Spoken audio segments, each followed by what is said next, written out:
Oh, hi, Dr. Kelly. After seeing new patients? Oh yeah, I've got a ton of them today. Do you still have that magical amulet I gave you? Yep. Good.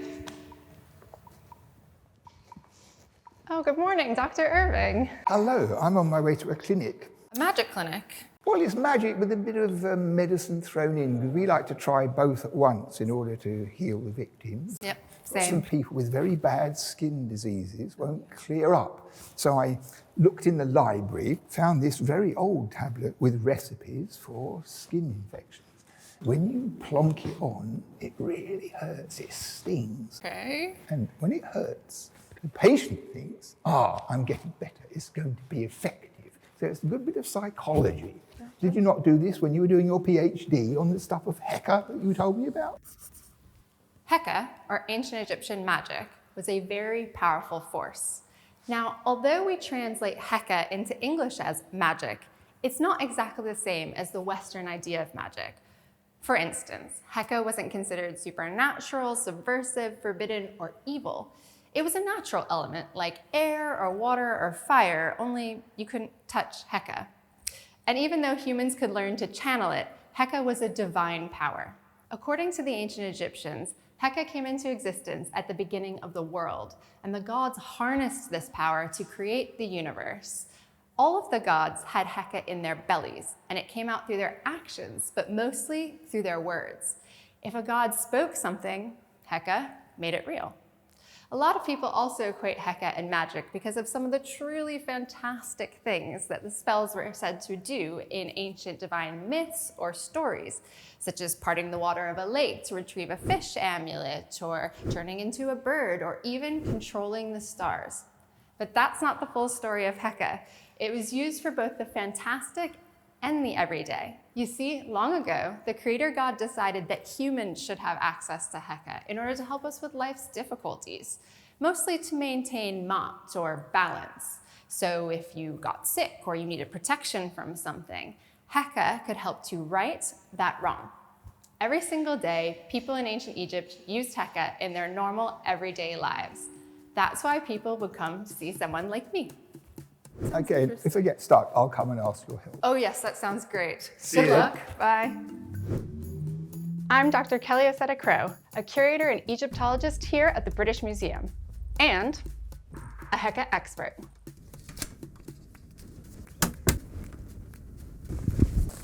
Welcome to my clinic.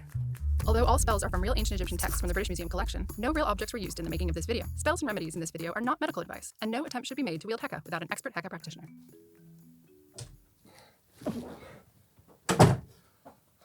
Elliot, why are you all wet? Because I fell in the river.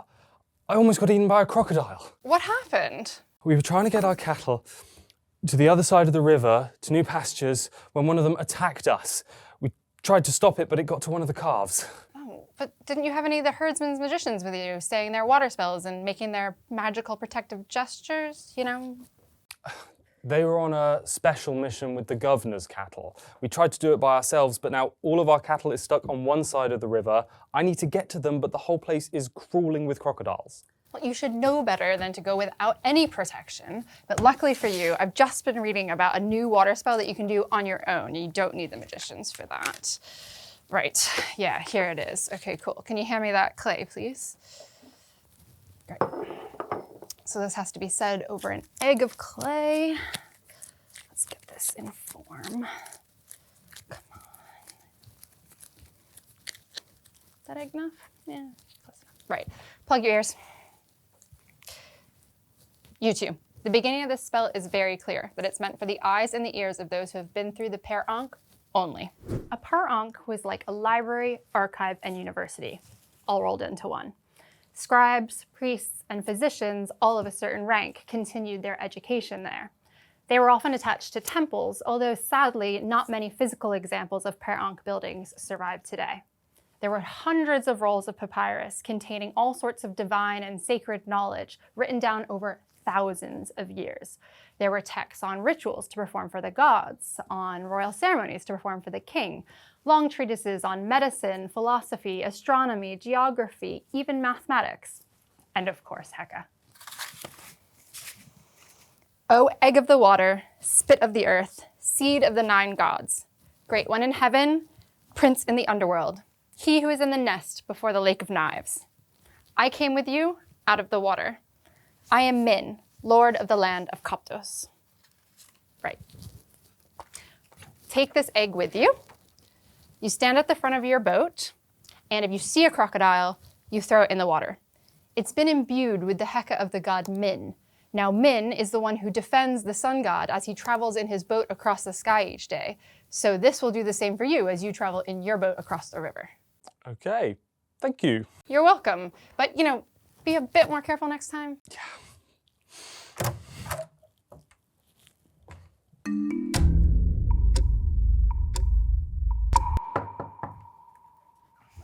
Oh, hey, Emma. How's work going?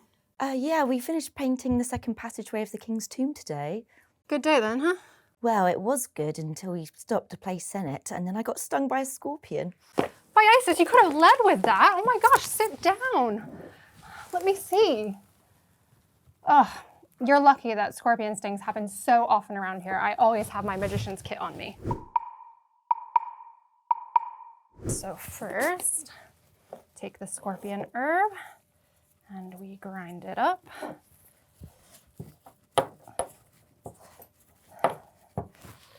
Right, and then add that in with beer. Sorry, it's a bit warm, but it would have been warm in ancient Egypt too, so there you go. Drink that. Let me see your hand. Right. Okay,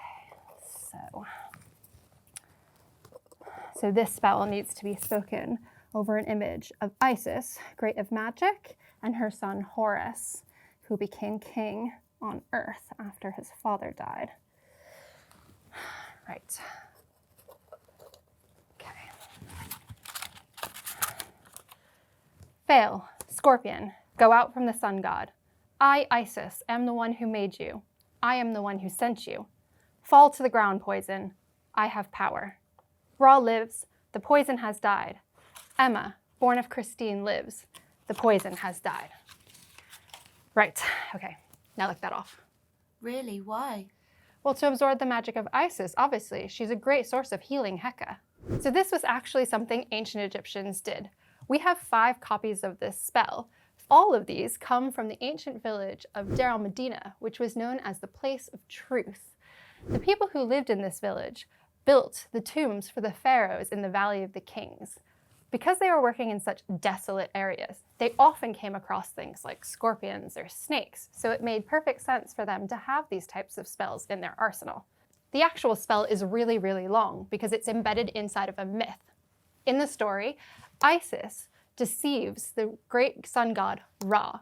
She creates a snake out of Ra's spit and some clay and animates it to bite him as he has his morning walk. He's in so much pain, he begs her to do anything so that he can get himself rid of the poison.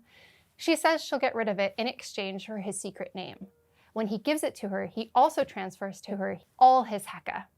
It sounds mean, but the gods were constantly quarreling and making up, and Isis became known as a great source of magical knowledge and healing. Okay.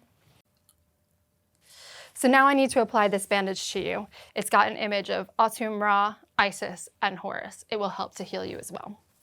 As this knot is knotted, the poison is driven away. Horus's heka makes it so. As this knot is knotted, the poison is driven away. Horus's heka makes it so. As this knot is knotted, the poison is driven away. Horus's heka makes it so. I think that's tight enough, Doc. Shush! Has to be 7 knots for 7 incantations in order to harness the magic of the scorpion goddess Circuit. There. All better. You can take that home with you. Hopefully it'll all be better soon. Oh, thanks, Doc. Oh, one more thing. My bum's been on fire again lately. Nope. How many times do I have to tell you? I know a little bit of medical heka, but for this, you need a medical magical specialist. Although we would definitely class medicine and magic in different genres today, the ancient Egyptians did not. From medical handbooks and lists of physicians, we know that they did recognize a more scientific aspect to things like curative remedies or surgery, for instance. However, the idea of the intertwining of medicine and magic is summed up by a single line in the Ebers Medical Papyrus, which was written around 1500 BC. In the papyrus, the physician is supposed to be speaking this line as the patient drinks the remedy. The line is, the remedy is effective thanks to the heka and vice versa. In other words, just the remedy isn't enough and neither is the heka. They need to be used together in order for them to be fully effective. For this reason, most physicians held titles related to working heka too. What happened to that pure priest of Sekhmet you were seeing? I thought he was a physician of the anus. Oh, he went back to the palace to serve the king. Ah, bummer. Well, head back to the temple and see who they recommend you see. Everyone knows that priests of the plague goddess Sekhmet are the best physician magicians in the land. Brilliant. Thanks again, Doc. No problem. Stay safe out there. Thank you.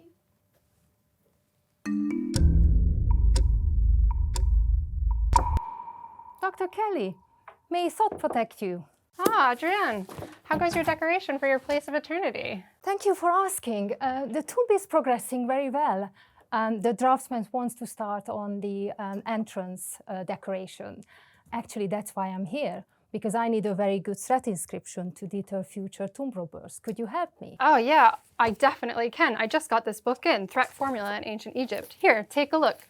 It's got some examples from past tombs. You know, some people, they like to go with something very simple, like anyone who desecrates this tomb or its offerings will never make it into the afterlife. Other people like to get, a bit more creative. Like what? Oh, well, you've got, if you desecrate this tomb, my ghost will find you and snap your neck like a goose. Or the classic one, of course, you will die of hunger and thirst. Or an always favorite, which is your wife will leave you, you'll lose your job, and your children will abandon you. Although my personal favorite is you'll be cooked together with the condemned. Let's go big. Throw them all in. Excellent. Will it definitely work? Oh, yes. As you know, hieroglyphs are the gods' words, and Thoth has ensured that they carry magical power. So when you inscribe hieroglyphs on the walls of your tomb, the god's power ensures that whatever you say happens for eternity. I'll get that drafted up for you and sent over to the workmen soon. Perfect. Thank you, Dr. Kelly. Isis blessings on you. Oh, thanks, Adrienne.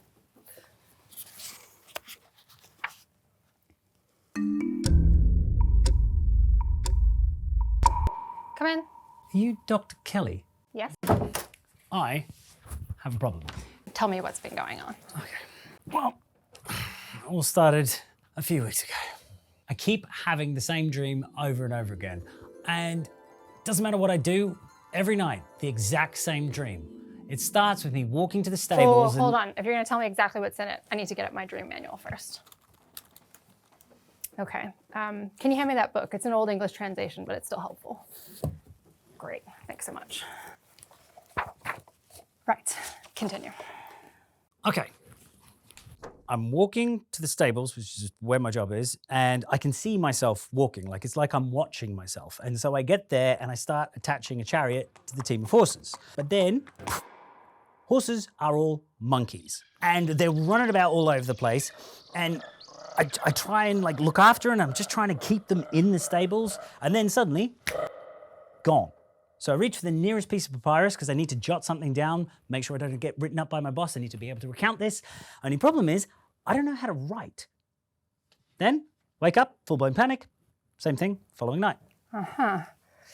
Well, it seems that you're right to feel some foreboding about this because those things are bad omens, according to this. And yeah, attaching a chariot, that means people are speaking negatively about you, looking after monkeys. The change awaits you. Writing on papyrus means a reckoning up of your misdeeds by your local god. Who is your local god? Montu, God of War. Right.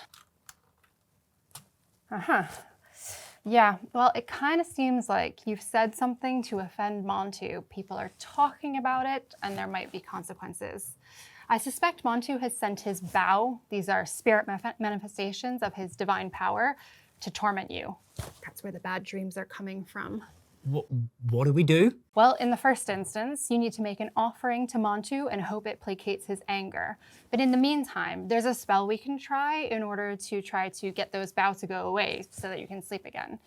It's called the Book for Dispelling Terrors That Come Upon a Man at Night. It needs to be said over a linen strip with some gods on it on a boat. I think I've got one. Yes, here we go. Never go anywhere without it. If you could just lean back a little bit, please. Spell. There we go. There we go. All right. Ready? Yeah? Yeah. Evil beings, do not show your faces, your bodies, in spirit or physical form. Do not use your heka.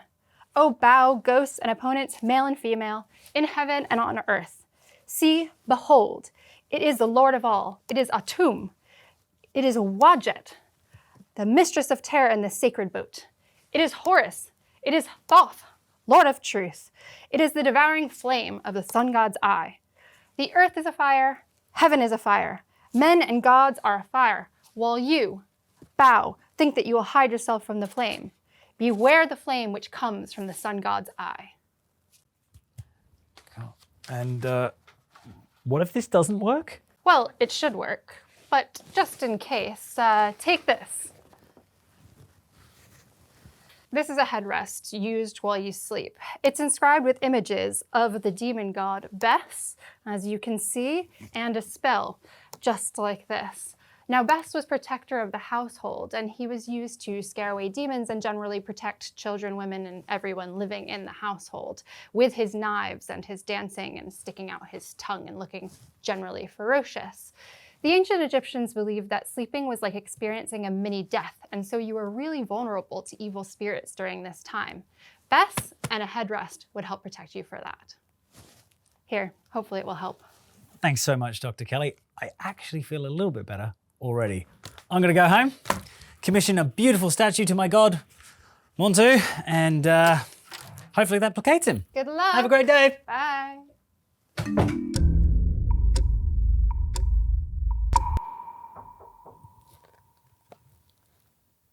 Oh, Annie, right on time. Goodness, how are you? Good, I guess. Oh, here, please sit down. Take a load off. Thank you. I can barely see my feet. Oh, I bet. But the baby's moving a lot, so Good. it's all good. Is that the amulet? Yes, I'm almost finished. I just have a few more lines to write before it's done. This type of amulet was very popular in the Third Intermediate Period. Today we call it an oracular amuletic decree, but basically all it is a spell written down on papyrus that calls on particular gods to protect young children. The spell that I'm writing down today calls on Amun, king of the gods, and the mother goddesses Isis, Mut, and Bastet. It's their job to ensure the child is well nourished, as well as can see and hear properly. They also protect the child from injury, illness, slander, injustice, bad spirits, snakes, scorpions, and ghosts, from the top of their little heads to the soles of their tiny feet. All across history, parents have wanted to ensure their children will be protected, and they'll do pretty much anything to make sure this happens. Although most people tend to wait for the baby to be born so they can, wear the amulet before they come in for it. Yeah, I just like to get things done early so I don't have to worry. But if it's not finished yet, why did you call me in? Because the brand new pamphlet for the cases to put the amulet in has arrived. And I think it'd be great for you to take a look. We can order one, and then when I'm finished writing, I'll roll up the papyrus and put it in the case, and you can hang it as a pendant around the baby's neck. Oh, I like the pure gold one. Gold is the flesh of the gods and will keep the decree and the baby doubly safe. This is true. Would you mind if I purchased a few other figurines? I've got my eye set on the Tarot Rex. Round belly like me. Yeah, you are starting to look alike, aren't you? Yeah. Well, plus she's got this saw amulet, which stands for protection, so even better. And, would you consider getting a Bes amulet? I know he looks quite terrifying, but he does that to scare away bad things, and kids absolutely love him. I've got this really sweet little blue one. Upselling was also a thing in ancient Egypt. I mean, probably. Here you go. Oh, these are great. Thanks so much, Kel. I'll take these away and come back when the decree is done. Sounds great. Thank you so much. Do you need any help? No, it's all right. I've got this. Okay. Oh, well, have a good day. Bye.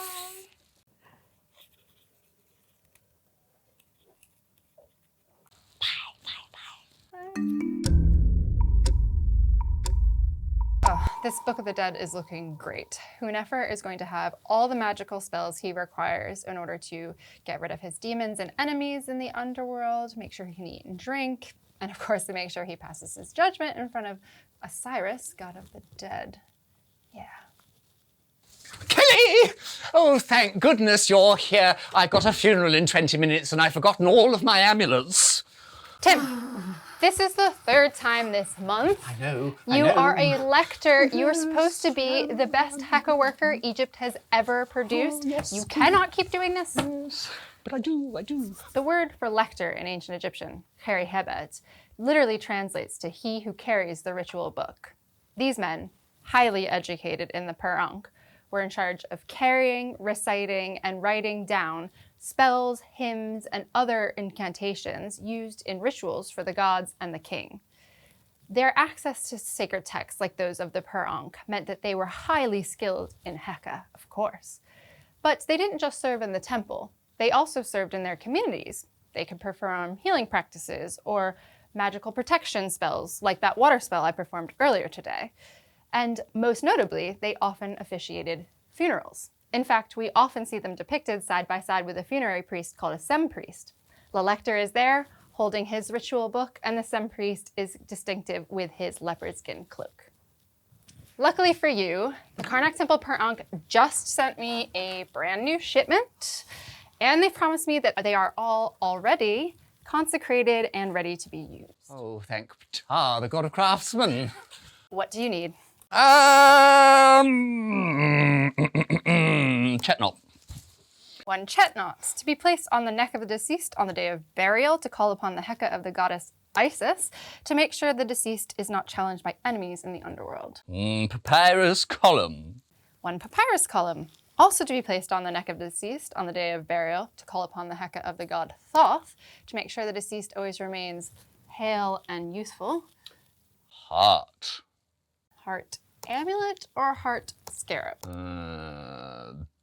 Both. Right, 1 heart amulet to ensure that the heart is not taken away from the blessed dead in the underworld, and 1 heart scarab to make sure that the heart, which as you know is the seat of all thought and intelligence, does not betray the deceased when weighed against the feather of truth on the scale of judgment. And finally, a 2-fingered amulet. Tim, the 2-finger amulet and the heart amulet were supposed to go inside the mummy wrappings, but I suppose better to have them with the deceased than not at all. It's fine, I've got them in stock too. 1 2-finger amulet, a protective gesture probably associated with the hands of the embalmer, calling upon the heka of Anubis, god of embalming, and Osiris, god of the dead. Splendid, thanks Kelly. You're a lifesaver. Or should that be an afterlife saver? Ugh, what a day. People really do need heka in their lives. I guess it's a good thing that people continue to study these sacred things. I don't know. I wonder what tomorrow is going to bring. Better check. All right, what does the calendar say?